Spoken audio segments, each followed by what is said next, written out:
Bonjour à tous, merci de nous rejoindre sur l'ERTM. Je vous souhaite la bienvenue à ce journal que nous commençons par ce communiqué. Le protocole de la République informe les candidats à l'élection présidentielle que son Excellence, le professeur Diankouda Traoré, président de la République par intérim, les convie en réunion le mardi, aujourd'hui 9 juillet 2013 à 15 h dans la salle de réunion du secrétariat général de la présidence. La mise en place est terminée à partir de 14h30. Les enseignants du Mali renforcent leurs compétences en matière d'éducation pour tous, ceci à travers un atelier d'échange et d'expérience sur les politiques de formation, une initiative du bureau de l'UNESCO. Nando Dabeli. S'inscrivant dans le cadre du renforcement des capacités de l'éducation à la résolution des questions de qualité et de l'adéquation formation-emploi. Au niveau de cette qualité, il reste extrêmement important d'aborder avec sérénité et surtout en essayant de regarder l'ensemble de la problématique, la question enseignante qui est certainement au cœur du dispositif d'amélioration de la qualité de l'éducation. L'objectif recherché est de partager les expériences et de dégager les pistes pour une politique unique de formation des enseignants au Mali. Depuis plus de 15-20 ans, la priorité de l'éducation a été accordée au secteur de l'éducation de base et cela s'est fait à travers la conférence des Optium, à travers la conférence de Dakar et tout état d'autres engagements internationaux en faveur de l'éducation de base. Les travaux revêtent une importance capitale pour notre pays car ils confortent les autorités maliennes dans leur choix de politique en matière de formation initiale et ou continue des principaux acteurs de l'enseignement. Elle se tient dans le mois où le Mali organise les premières élections démocratiques post-crise, mais également au moment où l'ensemble des partenaires techniques et financiers de l'éducation se préparent à appuyer notre gouvernement dans l'élaboration du deuxième programme décennal de l'éducation qui est attendu pour l'année 2014. Les travaux regroupent des participants venus du Bénin, du Burkina Faso, de la Côte d'Ivoire, de la Guinée, d'Europe, du Niger et bien sûr du Mali. L'association Jeunesse Plus de Niamakoro fête son 4e anniversaire. Pour ce faire, elle a organisé une conférence débat sur le thème « La jeunesse et l'avenir ». Ba Traoré nous en dit plus.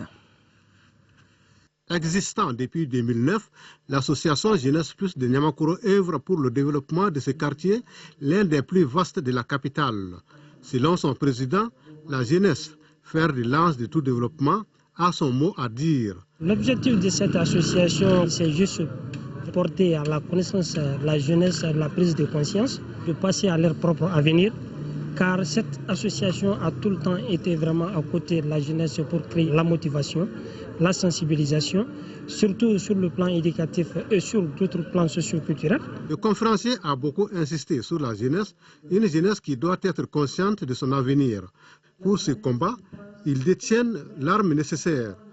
Aujourd'hui, la jeunesse a considéré en ces lieux et places, personne d'autre ne saurait construire ce pays, personne d'autre ne saurait venir bâtir ce pays à leur place. Il est donc évident que seule la jeunesse saurait se mobiliser pour arriver à conquérir et à accéder à un vrai défi de développement. Parlant de la bonne éducation à inculquer aux jeunes, le conférencier a évoqué le bon exemple du mouvement pionnier. Il a enfin déploré le fait que, de nos jours, plusieurs mouvements de jeunes sont mal inspirés et mal exploités. Conséquence, ils sont mal insérés dans la vie professionnelle. Autre conférence dans ce journal, elle est organisée par l'association Malikoura Sinsimbere. C'était samedi dernier au Centre culturel islamique. Compte rendu Abdul Karim Kaba. Un autre Mali plus apaisé et démocratique est possible si les jeunes et l'ensemble de la population s'y mettent. C'est la vision de l'association Malikoura Sinsimbere, d'où son nom. Ce mouvement veut rester à l'écoute des populations afin de mener l'action idoine qui est la solution à leurs problèmes. Nous voulons constituer un pilier ou les sentinelles d'un nouveau Mali. Pilier pour l'émergence d'un autre Mali. Pilier pour la résurgence de nos valeurs de société en déperdition. Sentinelle pour les valeurs de la démocratie et de l'état de droit. Malikoura Sinsimbere, c'est vrai, se veut être le creuset des énergies qui convergent vers le développement de nos quartiers, de nos communes. Bref, il s'agit de compter sur nous-mêmes, de se rendre utile à notre communauté, à nos pères et à nos mères. Tous les intervenants ont évoqué l'apport de la population dans le développement du pays. L'association Malikoura Sinsibré a aussi saisi l'occasion pour inciter ses membres à aller retirer leur carte Nina afin de participer activement aux élections à venir. Elle lance ainsi ses activités citoyennes et démocratiques. Avant de s'installer partout au Mali, l'association a commencé par la commune 4. Le ministre de l'administration territoriale, de la décentralisation et de l'aménagement du territoire convie en réunion les membres et les personnalités de la Commission nationale d'observation de la Lune chargée de la fixation des dates des fêtes musulmanes et du début du mois de Ramadan aujourd'hui, 9 juillet 2013, à partir de 18h30 dans la salle de conférence de son département. Il est par ailleurs demandé aux imams des mosquées et à tout fidèle qui apercevrait le croissant lunaire d'en aviser la commission locale d'observation de l'une de sa circonscription qui à son tour informera après vérification la commission nationale avec précision des noms, adresses et qualités des témoins.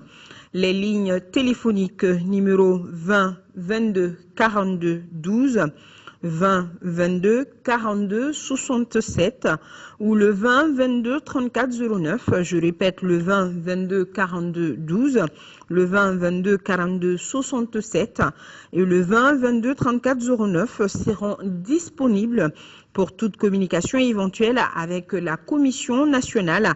Il est à rappeler que tout témoignage en cette circonstance pour éclairer la Commission nationale dans sa décision est un devoir religieux. Et toujours par rapport au Ramadan, le ministre du Travail, de la fonction publique et des relations avec les institutions communique en application de l'arrêt numéro 2011 de 2991 et du 25 juillet 2011 portant modification des horaires de travail pendant le mois de Ramadan. Les horaires de travail sont modifiés comme suit à compter du premier jour du Ramadan et c'est là durant tout ce mois. Du lundi au jeudi de 7h30 à 16h30 avec une pause de 30 minutes de 12h30 à 13h et le vendredi de 7h30 à midi 30 minutes sans pause. Point de presse de l'Association pour le développement de la région de Sikasso. Objectif, partager avec la presse et la population la vision de l'Association pour le développement de Konati. L'Association pour le développement de Sikasso, ADRS pour le Dignogomanton, association apolitique, en organisant cette conférence, veut partager avec la presse le contenu de son document relatif à sa vision de développement de la troisième région. Un document qui s'articule autour de 6 points essentiels: la santé, la lutte contre l'insécurité, la justice, l'éducation, le transport et l'agriculture. Des points qui feront l'objet d'un large exposé par le président de l'association, Elagia Ouattara, à l'entame de cette conférence. On a expliqué le projet là à la population de Sikasso. Ce que nous voulons que la population fasse pour nous, c'est de se mobiliser pour que le développement de la troisième région soit fait correctement. Les journalistes présents axeront alors les interrogations sur les voies et moyens pour atteindre cet objectif de développement. En réponse, l'association compte sur l'engagement de l'ensemble des acteurs de la troisième région, l'appui des partenaires techniques et financiers et l'accompagnement du gouvernement. L'occasion était donc bonne pour le président de l'ADRS de lancer un appel aux populations à aller retirer les cartes NENA et participer activement aux différents scrutins. Restons dans la région, direction Koutiala, où l'ONG Accord de Nietasso a procédé à la remise de mobilier scolaire au cap de Koutiala et de Mpesoba. La correspondance là-dessus de Outaga Dabeli. Un important lot de mobilier scolaire composé de 134 tables-bancs d'une valeur de 6 030 000 francs CFA a été offert par l'ONG Accord dans le cadre de la mise en œuvre opérationnelle 2013 du secteur de l'éducation et de la santé. La remise officielle a été faite au président du conseil des cercles pour les caps de Mpesoba et de Koutiala. En effet, l'ONG Accord soutient la mise en œuvre du PIS 3 sur le financement de l'ambassade des Pays-Bas. La nouvelle politique de l'éducation au Mali est fondée sur la responsabilisation des structures locales de gestion pour la fourniture de services, comme par exemple l'entretien et l'achat des équipements. Et raison pour laquelle le PARDES a accompagné les structures locales dans l'acquisition de ces mobiliers scolaires. Les DECAP ont manifesté leur satisfaction en recevant ces tableaux qui viendront améliorer les conditions d'apprentissage des élèves. Le problème majeur auquel sont confrontées nos écoles, c'est surtout l'insuffisance de tableaux bancs. Nous sommes sur le terrain, nous savons que c'est un vrai problème. Il y a même des salles de classe où les enfants sont assis à même le sol. Donc nous avons vraiment saisi cette opportunité qui a été offerte par l'ONG ACOT et PARDES et doter, mettre à notre disposition un fonds qui nous permet de doter certaines écoles de mobilier scolaire. Quant au président du conseil des SEC, il a vivement salué les actions toujours positives posées par cette ONG partenaire qui est restée aux côtés des collectivités pendant la crise pour les soutenir dans leur action de développement. Quand il n'y a pas le matériel de travail, quand il n'y a pas le mobilier en suffisance, le travail est à mi-chemin. Ils ont pris en compte une de nos préoccupations majeures. Il faut signaler qu'auparavant, l'ONG ACOT a financé les formations des directeurs d'école, des membres de CGS et le suivi des maîtres dans les caps du sac de Koutiala. Sport, cyclisme, cap sur le boulevard de l'Indépendance qui a refusé samedi matin lors de la 4e édition du Clitorium. L'initiative est de la Fédération malienne de cyclisme. Papa Oumar Diop était sur le boulevard. Son reportage. En bordure de l'Indépendance en commune 3 ont bien marqué par leur présence l'engouement qui a accompagné la toute première activité de foule à la fin de l'état d'urgence. Les cyclistes maliens leur donnaient là l'occasion de vibrer pour le critérium de la paix. Le moment et la signification de ce critérium cycliste finalement tombaient à pic. La paix n'a pas de prix, car elle est le fondement de tout épanouissement, de tout développement. C'est-à-dire qu'à ce niveau, toute contribution est notable. Mesdames et messieurs, je tiens à vous réitérer que la Fédération malienne des cyclistes et ses partenaires ne ménageront aucun effort pour le retour et la consolidation de la paix dans notre très cher Mali. Pour cette compétition de reprise, il y avait 29 coureurs au départ des 20 boucles du boulevard pour 62 km avec comme limite virage les monuments de l'Hippo au nord et celui de l'Indépendance à l'extrémité sud. Les 20 tours étaient annés par 3 points chauds. Au 5e tour, le premier point chaud est aisément gagné par Birama Koulibaly, dossard numéro 3. Au 10e tour bouclé, 2e point chaud et Birama Koulibaly de rechef. Mais au 3e point chaud, 15e tour, le genou avait flanché et Birama Diarra, longtemps en embuscade, gagne le point chaud.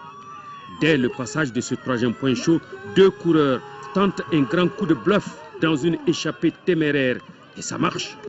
Le peloton ne pourra plus les rattraper. Ce résultat des courses, premier Souleymane Diarra, bon cycliste et peu bavard.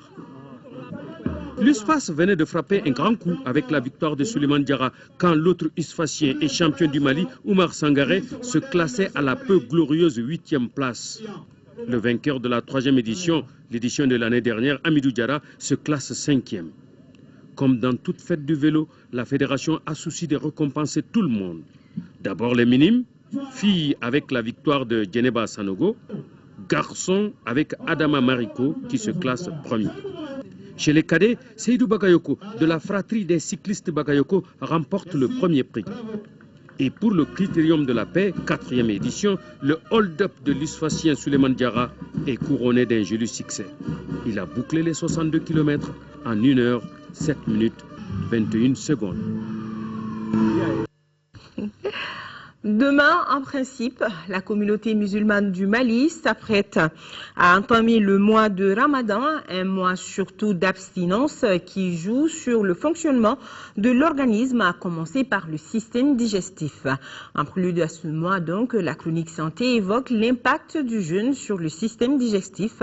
Selon les médecins, il peut présenter plusieurs maladies, raison pour laquelle le jeûne est souvent conseillé ou déconseillé. Tchessara Damili.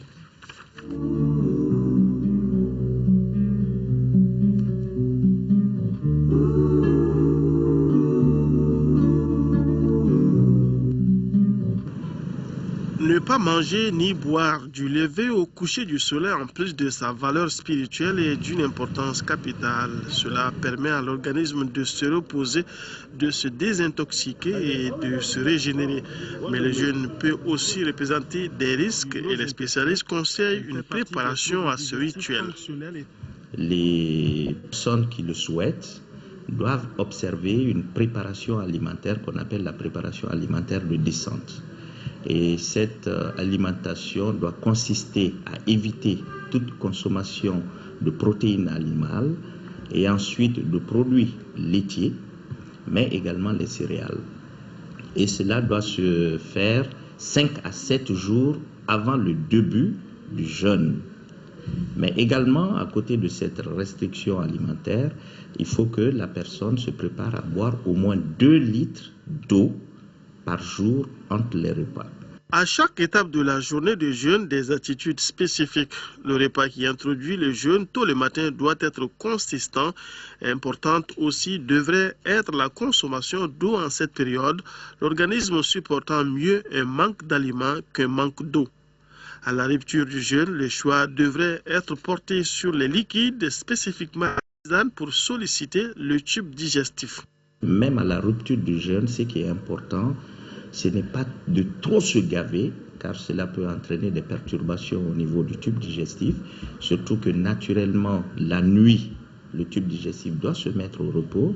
Lorsqu'on se gave, on risque de lui donner beaucoup de travail et ça peut entraîner des conséquences qui peuvent perturber le tube digestif. Cependant, le jeûne peut ne pas être supporté par certains segments du système digestif. C'est ainsi que les maladies de l'œsophage, le défaut de relaxation du sphincter inférieur de l'œsophage, le cancer de l'estomac, une opération récente à l'estomac, les ulcères gastro-duodénaux et autres lésions authentifiées constituent des contre-indications au jeûne.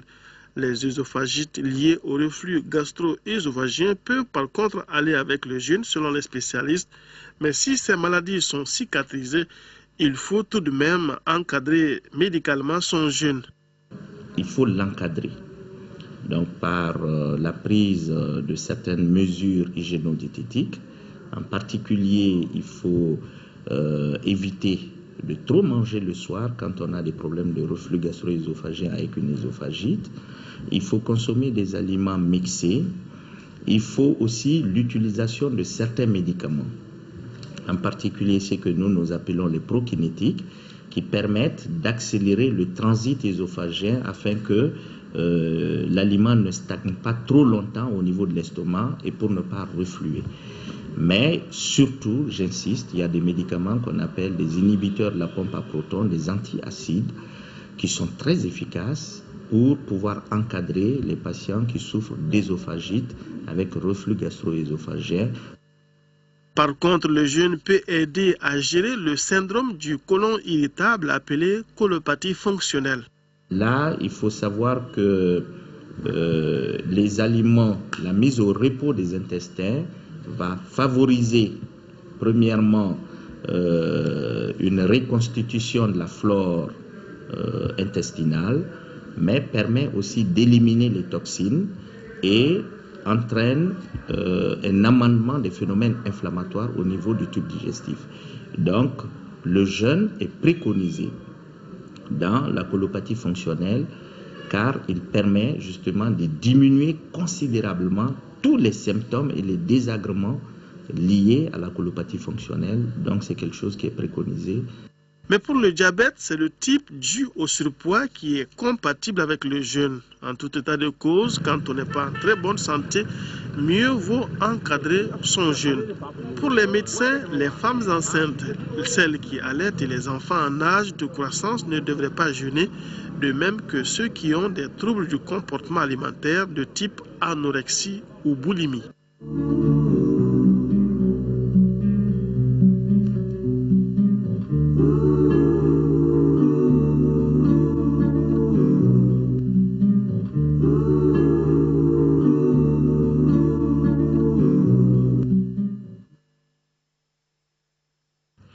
Voilà, c'est tout pour ce journal.